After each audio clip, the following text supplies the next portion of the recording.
Hello నమస్తే, నేను journalist YNR. ప్రభుత్వాలు పారదర్శకంగా ఉండాలి. ఈ దేశంలో అనేక సంవత్సరాలుగా చాలామంది మాట్లాడుతున్న మాట పారదర్శక పరిపాలన కావాలి. ప్రభుత్వం ఏం చేస్తుందో ప్రజలకు తెలియాలి. ప్రజలకు తమ గురించి, ప్రభుత్వం అమలు చేస్తున్న సంక్షేమ కార్యక్రమాల గురించి ఎప్పటికప్పుడు సరైన సమాచారం ఉండాలి. ఈ పారదర్శకత అనేది ఎలక్షన్ ప్రామిస్గా కూడా మారింది. మేము వస్తే పారదర్శక పాలన చేస్తామంటూ రాజకీయ పార్టీల ఎన్నికల్లో మాట్లాడేదాకా వెళ్ళింది.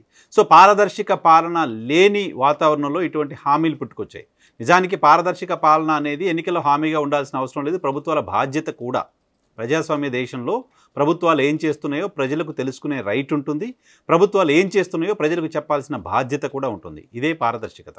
ఇటువంటి పారదర్శకత పాలనలో లోపించాయి చాలా రాష్ట్రాల్లో, దేశవ్యాప్తంగా కూడా ఇదే పరిస్థితి చూస్తూ ఉన్నాం. ఈ నేపథ్యంలో 2019లో అధికారంలోకి వచ్చిన వైఎస్ఆర్ కాంగ్రెస్ పార్టీ తమ పాలన పూర్తయిన 3 ఏళ్ల తర్వాత గడప గడపకు ప్రభుత్వం అంటూ ఒక కార్యక్రమానికి శ్రీకారం చుట్టింది. ఈ గడప గడపకు ప్రభుత్వం అనే కార్యక్రమాన్ని వైఎస్ఆర్ కాంగ్రెస్ పార్టీ చాలా సందర్భాలలో తమ పార్టీ కార్యక్రమంగానే మార్చినప్పటికీ ప్రభుత్వం అధికారికంగా ప్రకటించిన కార్యక్రమంగా దీన్ని చూడాలి.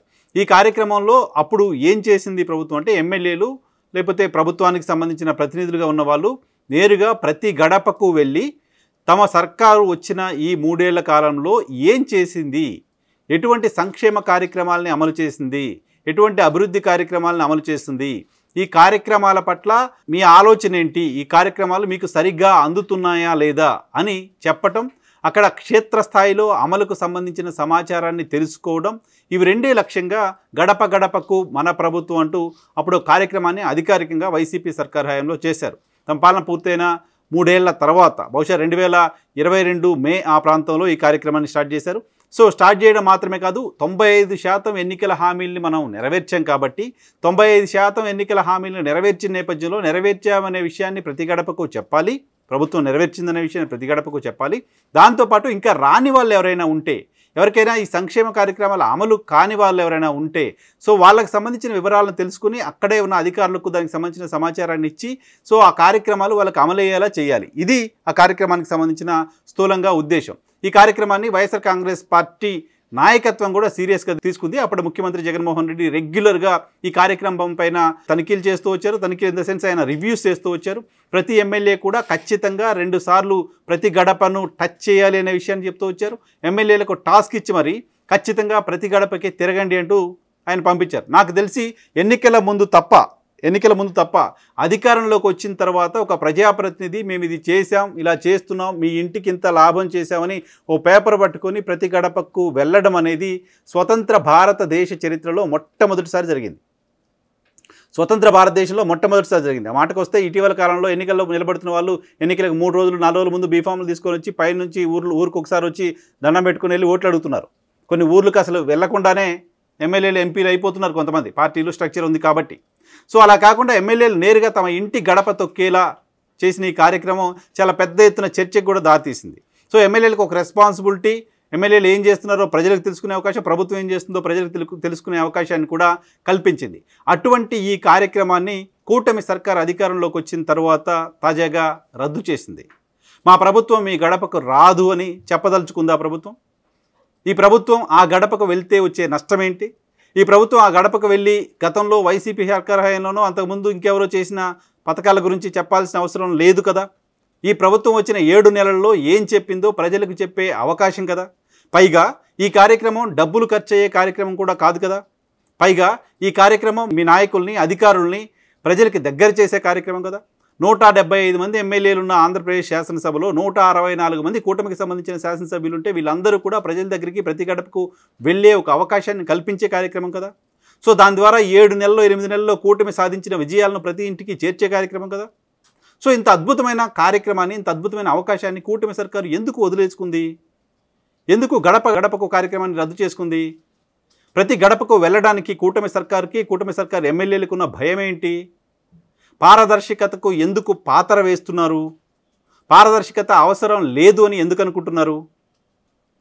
తమ విజయాలు ప్రజలకు చెప్పడం ఏ ప్రభుత్వానికైనా మంచిది, ఏ పార్టీకైనా మంచిది కదా. మీరు చేసిన విజయాలు ఏంటో ప్రజలకు చెప్పి వాళ్ళు ఇంకా సంతోషపడేలా చేయొచ్చు కదా.